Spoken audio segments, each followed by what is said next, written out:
ایک منفرد انداز میں کی ہے، اور یہ بڑی مشہور آیت ہے جو عام طور پر علماء پڑھتے ہیں، یا ایھا الناس اتقوا ربکم ان زلزلۃ الساعۃ شیء عظیم یوم ترونها تذهل كل مرضعة عما ارضعت وتضع كل ذات حمل حملها وترى الناس سكارى وما هم بسكارى ولكن عذاب الله شدید۔ اے لوگو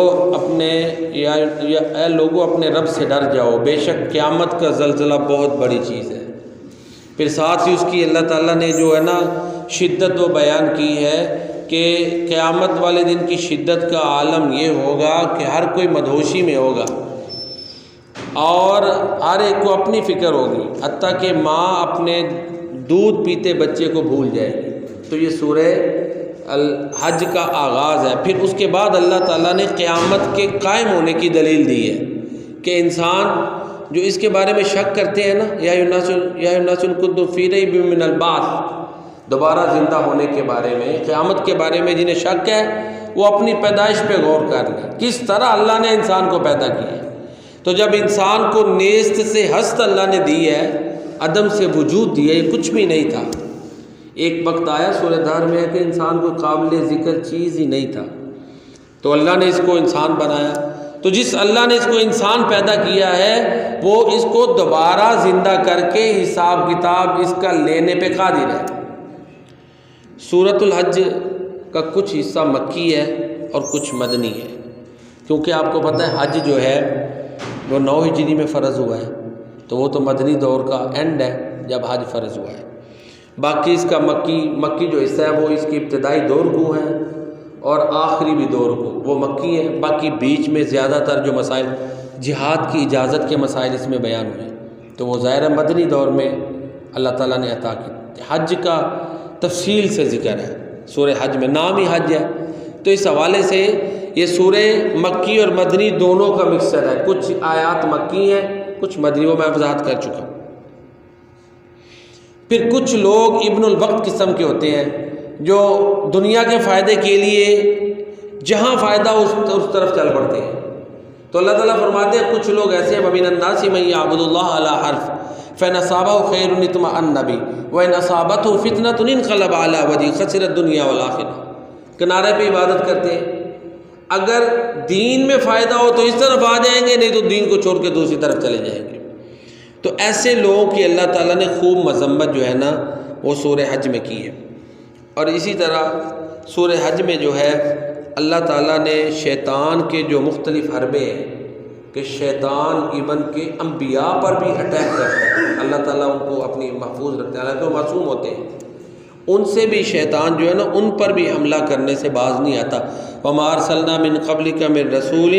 إِلَّا إِذَا تَمَنَّىٰ أَلْقَى الشَّيْطَانُ فِي أُمْنِيَّتِهِ فَيَنسَخُ اللَّهُ مَا يُلْقِي الشَّيْطَانُ ثُمَّ يُحْكِمُ اللَّهُ آيَاتِهِ وَاللَّهُ عَلِيمٌ حَكِيمٌ۔ اس آیت میں یہ چیز بیان کی گئی ہے کہ شیطان انبیاء کرام پر سوائے نبی کریم صلی اللہ علیہ وسلم کے آپ کا وہ شیطان مسلمان ہو گیا تھا، ٹھیک ہے، باقی انبیاء پر بھی اٹیک کرتا ہے لیکن وہ اللہ کی حفاظت میں ہوتے ہیں۔ تو عام بندہ اس پر تو ہر وقت شیطان کا اٹیک رہتا ہے، حملہ رہتا ہے۔ یہ خود کہے نا کہ انسان خود بچ جائے تو نہیں، یہ اللہ کی رحمت ہے، اس کا فضل ہے، اس کا انعام ہے کہ انسان اس سے بچتا ہے، شیطان کے اٹیک سے حملوں سے بچتا ہے۔ شرک کی بڑی بھرپور مذمت ہے سورہ حج میں۔ ایک تو شیطانی چالوں کے بارے میں آگاہ کیا گیا ہے کہ تم نے ہر وقت اس سے محتاط رہنا ہے، کانشیس رہنا ہے، تم تو مقتدی ہو، معصوم بھی نہیں ہو، تم امتی ہو، تو وہ تو نبیوں کو بھی اٹیک کرنے سے باز نہیں آتا، تو وہ تو اللہ کی حفاظت میں ہر وقت ہوتے ہیں، تو تم نے ہر وقت اللہ کی پناہ طلب کرتے رہنا ہے، ہمیں سمجھایا گیا ہے۔ پھر شرک کی مذمت اس طرح بیان کی گئی ہے کہ جو شرک کرتا ہے وہ ایسے ہے جیسے آسمان سے نیچے گرا، وَمَن يُشْرِكْ بِاللَّهِ فَكَأَنَّمَا خَرَّ مِنَ السَّمَاءِ فَتَخْطَفُهُ الطَّيْرُ أَوْ تَهْوِي بِهِ الرِّيحُ فِي مَكَانٍ سَحِيقٍ۔ تو شرک کرنے والا آسمان کی بلندی سے نیچے چلا جاتا ہے، جو اس کو عروج حاصل ہوتا ہے، جو بلندی ہوتی ہے وہ چھن جاتی ہے، آسمانوں کی بلندیوں پہ مومن ہوتا ہے، لیکن جیسے ہی شرک کرے گا اتھا گہرائیوں میں گر جائے گا، یعنی کیا، اس کے اعمال تباہ ہو جائیں گے، اس کا جو روحانی مرتبہ اس کو حاصل ہے اللہ کی قربت وہ کھو بیٹھے گا۔ شرک اتنا گھنونا جرم ہے، تو شرک کی بھرپور مذمت سورہ حج میں کی گئی ہے، اور سورہ حج میں ہی وہ ایک مشہور مثال ہے جو بیان کی گئی ہے، وہ مکھی والی مثال اس کے آخری رکوع میں، یا ایھا الناس ضرب مثل فاستمعوا له ان الذين تدعون من دون الله لن يخلقوا ذبابا ولو اجتمعوا له وان يسلبهم الذباب شيئا لا يستنقذوه منه ضعف الطالب والمطلوب۔ اے لوگو، ایک مثال بیان کی جاتی ہے، اس کو توجہ سے سنو۔ ان الذين تدعون من دون الله لن يخلقوا ذبابا ولو اجتمعوا له، بے شک جن لوگوں کو یہ اللہ کے علاوہ پکارتے ہیں سارے اکٹھے ہو کے ایک مکھی پیدا نہیں کر سکے،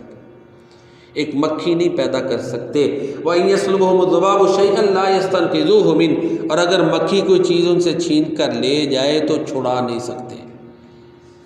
شاید میں نے پہلے بھی اس کے حوالے سے بیان کیا تھا کہ مکھی کا وہ پائپ سا ہوتا ہے جی، جس میں سے وہ خوراک نگلتی ہے، تو پہلے خوراک کو وہ اپنا نوالا بنانے سے پہلے وہ لعاب، اپنا لعاب پانی اس کے اوپر پھینکتی ہے، وہ میلٹ ہو جاتا ہے، جو بھی اس نے نوالا لینا ہوتا ہے، اس کے بعد اس کو نگلتی ہے، تو وہ اس حالت میں رہتا ہی نہیں، کسی کے بس میں ہوتا ہی نہیں کہ اس کو چھڑا سکے۔ اس لیے اللہ تعالیٰ نے یہ مثال دی ہے کہ اگر مکھی کوئی چیز چھین کر لے جائے تو یہ چھڑا نہیں سکتے، کیونکہ وہ اس حالت میں اب رہنی نہیں۔ ہم ہیں تو ہم پہلے منہ میں نوالا رکھتے ہیں پھر چباتے ہیں، مکھی کا یہ ہے کہ وہ پائپ کے ذریعے مادہ وہ اپنا لعاب یا پانی وغیرہ پھینکتی ہے، وہ میلٹ ہوتا ہے، تو پھر وہ اس کو لے کے جاتی ہے،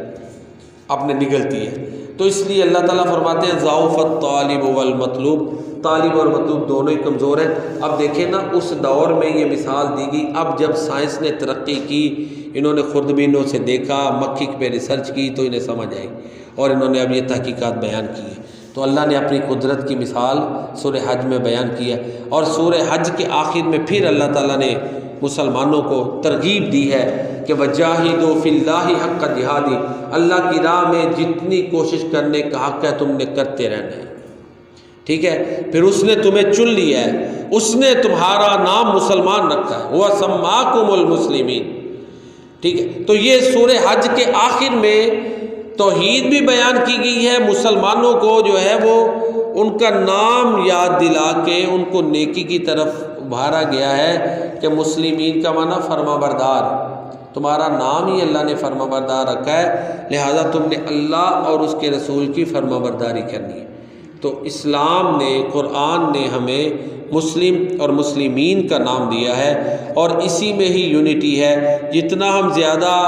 آگے ناموں کے ساتھ القابات لگاتے جائیں گے نا، جتنے زیادہ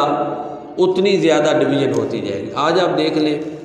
کہ اپنے پہچان کے لیے مختلف لمبے سے لمبے 6-6 7-7 القاب، کیا پہلے نبی کریم صلی اللہ علیہ وسلم، اس کے بعد ایک استاد، پھر دوسرا، پھر تیسرا، پھر چوتھا، پانچواں، جتنے استاد ہوتے ہیں ان سب کی نشانیاں لگائی ہوتی ہیں۔ تو ظاہر ہر ایک نے تو اس سے نہیں نہ لینا علم، دوسرے نے دوسرے ساتھی سے لینا ہے، تیسرے نے تیسرے سے لینا ہے، تو اس طرح تو امت ڈیوائیڈ ہو جائے گی، اور آپ دیکھیں ہو بھی رہی ہے، ہر ایک اپنی نشانی لگا رہا ہے۔ تو ہم اگر صرف محمدی تک رہے نا تو پھر ٹھیک ہے، جتنے زیادہ نیچے ایڈ کرتے جائیں گے نا تو اتنا ہی زیادہ ڈویژن جو ہے وہ بڑھتی جائے گی، اور ایک دوسرے سے معتقد، ایک کا معتقد ہوگا، دوسرا دوسرے کا، تیسرا تیسرے کا، اس طرح ہر ایک ظاہر اپنے اپنے جن سے سیکھا ہوتا ہے ان کے معتقد ہوتے ہیں، تو اس طرح امت ڈیوائیڈ ہو جاتی ہے۔ تو قرآن نے یہ کہا ہے هُوَ سَمَّاكُمُ الْمُسْلِمِينَ، اس نے تمہارا نام مسلمان رکھا ہے، لہذا ٹھیک ہے کہ کسی کا معتقد ہے جس سے اس نے علم حاصل کیا، ظاہر ہے اس کو اس سے محبت ہوتی ہے۔ یہی وجہ ہے کہ امام شافعی کے شاگرد کہتے تھے امام شافعی جیسا ہم نے استاذ نہیں دیکھا، انہوں نے پڑھا، ان کی علمیت مرعوب تھی۔ تو یہ تو ایک استاد کی کامیابی ہے نا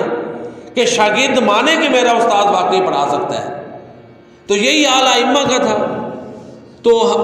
اگر ان کے آگے ہم پھر ڈویژن در ڈویژن کرتے جائیں، ان کے شاگردوں کے لقب لگا دیں، ان کے لگا دیں، تو پھر مسلم امہ کی یونٹی ختم ہو جائے گی۔ تو اتحاد کا درس دیا گیا۔ تو یہ سورہ حج ہے جس میں اللہ تعالیٰ نے ہمیں اپنی بندگی کا، آخرت کی تیاری کا اتحاد کا، اللہ تعالیٰ کے لیے ہر چیز قربان کرنا. یہ حج یہی ہے نا،